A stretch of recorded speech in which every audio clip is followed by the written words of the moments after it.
previous two shiurim that we spoke about in this series on Jewish monetary law, we spoke about a verbal agreement and we've spoken about a thought in Jewish monetary law.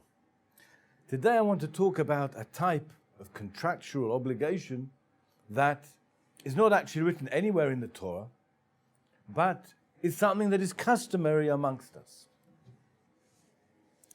Let me start off by telling you a story. This is a true story. A lady went into a fishmonger shop, into a fish shop on a Friday morning to buy a nice fish for her Shabbos table.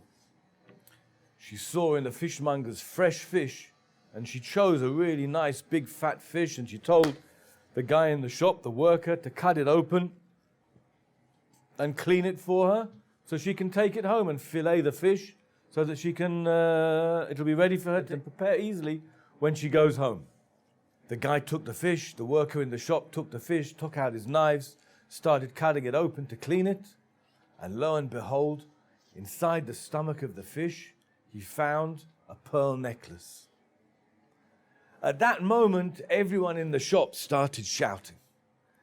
Mrs. Cohen, that's the lady who's buying the fish, started shouting, "The pearl necklace is mine.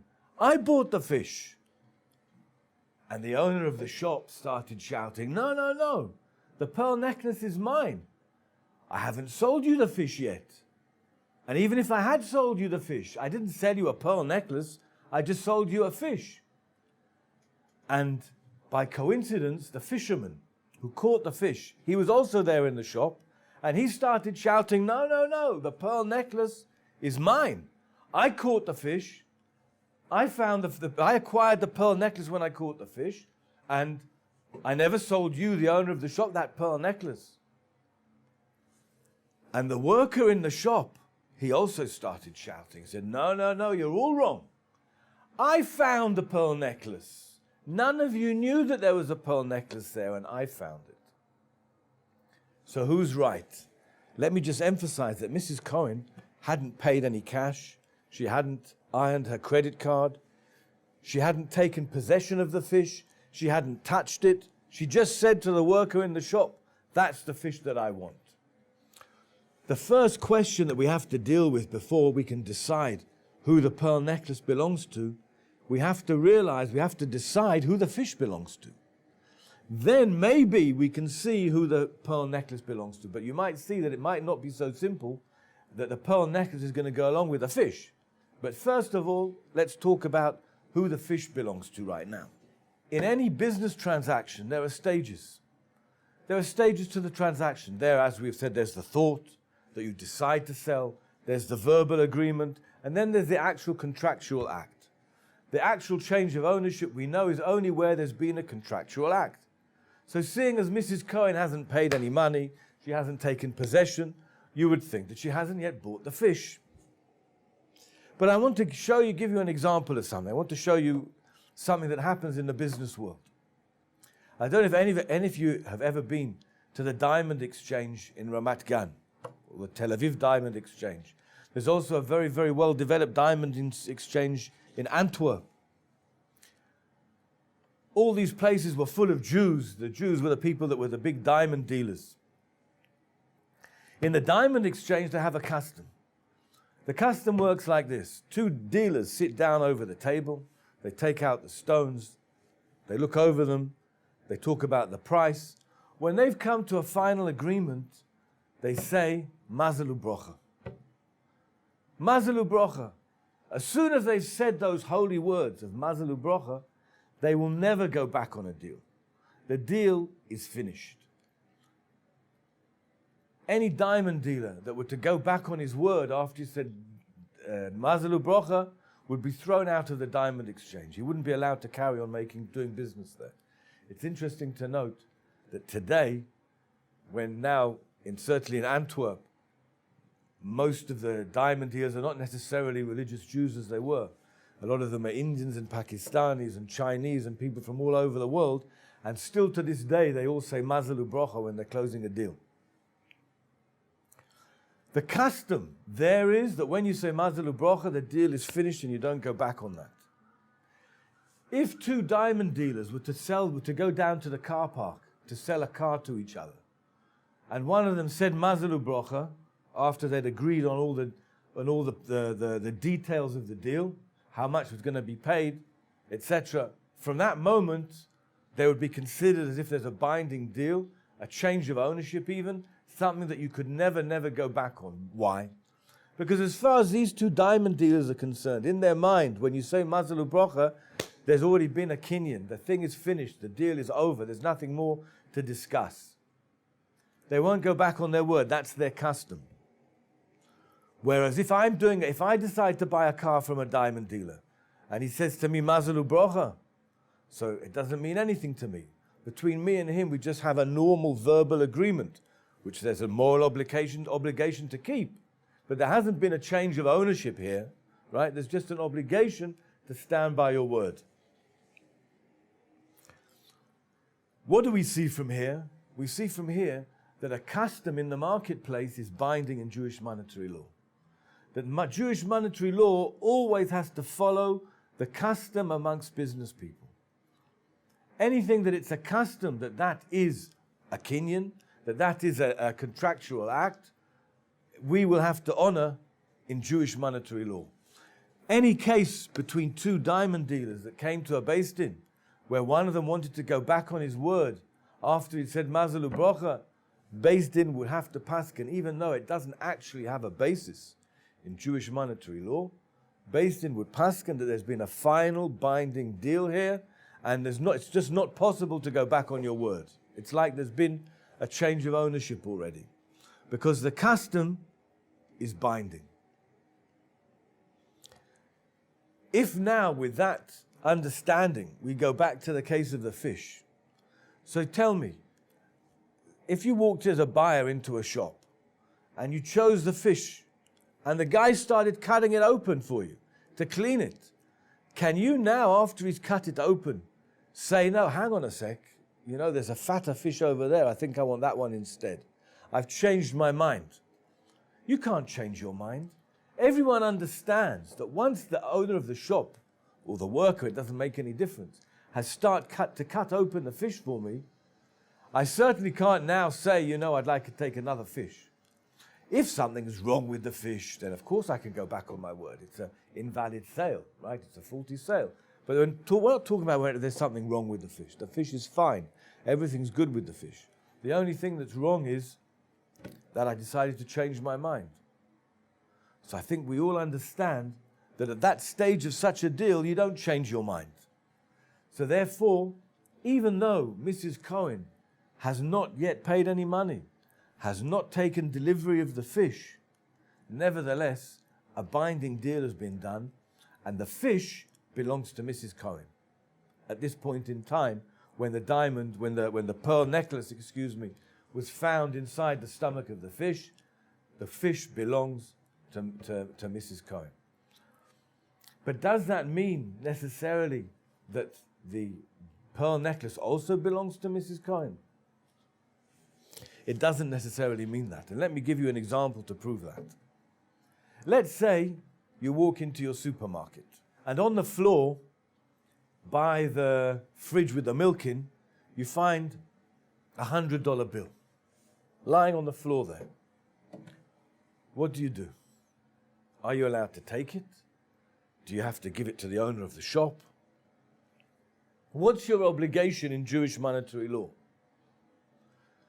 The halacha is that we can presume that the owner of that $100 bill knows that he's lost it and has already given up hope of ever getting it back. We have a principle that people check their pockets all the time. People who have money in their pocket will know almost immediately when they've lost it. That's a presumption. It may not be true in all cases, but it can be presumed, says the Gemara. So the owner has already given up any hope of ever getting back this $100 bill because he knows that wherever he's lost it, someone's going to just take it. If he were to lose it in shul or in a yeshiva, maybe he wouldn't give up hope because he knows that the place is just full of honest people. But where he's lost it in a public place, he's going to give up hope of ever getting it back. So you have just found property that is ownerless. So you'd be able to take it and you wouldn't necessarily be obligated to give it to the owner of the shop or to give it to the cashier and ask her to announce the find. Something that, in addition, of course, we have to say that this $100 bill doesn't have any signs on it, that we can identify through those signs who is the owner. Even if it did have any signs on it, we couldn't rely on them, because just because one person knows the numbers of that $100 bill doesn't mean that it was lost from him, because a $100 bill is something that's changing hands all the time. So the fact that it was by me an hour ago and I knew the numbers on it doesn't mean that it was mine when it was lost, because maybe 5 minutes ago I bought something with that $100 bill, right? And it doesn't belong to me anymore. So with something like a $100 bill, a sign wouldn't work anyway. But the big question that everyone asks here is, why doesn't it belong to the owner of the shop? It's in his property. It's in his shop. Why don't we say that his property will acquire the $100 bill on his behalf? We know that there's a rule that your chotzer, your property, can acquire things on your behalf. So why doesn't the shop acquire that $100 bill for the owner of the shop? There's a number of different answers to this question. One of the answers, which is the one that I want to take from here, is that seeing as the shop owner never knew and never dreamed that that $100 bill was going to be there, so therefore his domain cannot acquire such things on his behalf. Your domain, you're right, your domain acquires things shalom midato, it says, even without you having intention. But that's things that are protected within your chotzer, that are protected within your domain, and you had an idea that they were going to be there.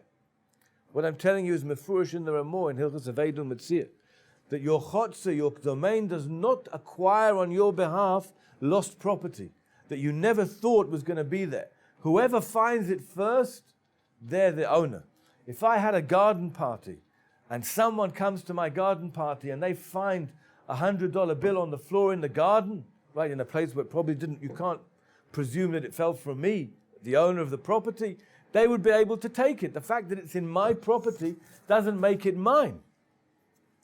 Anything that belonged to me that I've lost in my property is mine, right? I haven't lost it if it's in my property, even if I don't know where it is right now. But if someone else loses something there, I can't acquire, my property will not acquire that on my behalf because I don't know it's there. There are other places that we can prove this principle from. We don't have really time to do that right now. Maybe in another shir later on, I'll also mention another proof of this rule. But the meaning of this rule is that now, when they found the diamond, the pearl necklace inside of the fish, so just the fact that the fish belongs to Mrs. Cohen doesn't mean that the diamond necklace also belongs to Mrs. Cohen. And if it doesn't belong to her, then who does it belong to? It belongs to the guy that found it. Because no one acquired it. It doesn't belong to anyone. It's ownerless property.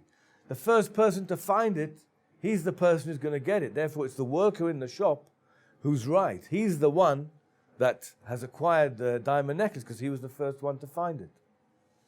Let me just, with this principle, tell you about another case that once you understand this principle, you might think you can answer this other case, and I'll show you that there's a very subtle difference between the two. We got a phone call from someone in America. Their father, a man had just died, a religious man who had a bookcase like every good Jew does at home with all his Jewish books, with all his books for learning. And his son, unfortunately, wasn't going in the same way as his father. And after his father died, he packed up all his father's books into a box and went to his local rabbi and said, "Here, Rabbi, you can take these books. I have no use for them. Please take these books and do with them as you please. You can keep them for yourself. You can give them to your children. You can give them to your shul. Do whatever you like with them. I'm giving them to you." The rabbi opened the box after the son had gone. Opened up the box. He looked through the books and he saw one book that caught his eye. It looked to him like it was an antique book. He took it out and showed it to a member of his shul who's an antique dealer. The guy told him that it's a first edition of the book Noam Elimelech, and it's worth about $100,000 on the market. The rabbi was in shock. But now the question comes, what is he supposed to do? Can he keep the book for himself? Or does he have to give it back to the son who gave it to him? So from the principle that we just said, you might say that the son never acquired that book. It doesn't belong to the son. It's just like the pearl necklace that was inside the fish. Whoever found it can keep it. The domain cannot acquire on your behalf things that you never dreamed were going to be there, we said. And so therefore, let's say the same with this book, the Noam Elimelech, that when the father died, the son never acquired it. And when he gave it at the boxes over to the rabbi acquired that book when he found it. The answer is no, because there's a very big difference between the two cases. In the case of the lady buying the fish, the whole acquisition here is dependent on people's minds, on what was in her mind, whether she thought it was going to be there or she didn't think it was going to be there. The reason why she didn't acquire it together with the fish was because we said she didn't realize or think that she was going to acquire such a thing. But in the case of a Yerusha, in the case of an inheritance, when a father dies, he can have property in China, he can have property in Switzerland, he can have property in Timbuktu. It doesn't make any difference where his property is. The moment he dies, all that property belongs to his heirs according to Torah law, or it belongs to his children. They don't need to make any act of acquisition to acquire them, that we can say that you can only acquire things that you know where they are. That doesn't apply within the laws of inheritance. That applies when you and me are doing business together. When I'm buying something from you, I have to know what I'm buying. I can't acquire things that I didn't know were there. But when I'm doing business with HaKadosh Baruch Hu, when he's the person Kaviochel, that is giving me that property, he is transferring ownership of that property from the father to the son. He doesn't have any problems about knowing what's there or not knowing what's there. And so without any doubt, without any shadow of doubt, that book belongs to the son. When the father died, he inherited that book, and that is the son's property. When the son packed up the books and gave them over to the rabbi, we have no doubt at all that if he'd known that that book was there, he would not have given it over to the rabbi. You don't give over $100,000 books to your local rabbi. So we know that it was a mistake. There's no doubt about it at all. A mistake has to be corrected. And therefore the obligation on the rabbi was to give that book back to the son. A big difference between the two cases, an important principle about what you can buy and what you can't buy, and the difference between the laws of inheritance and the laws of acquisition. Thank you.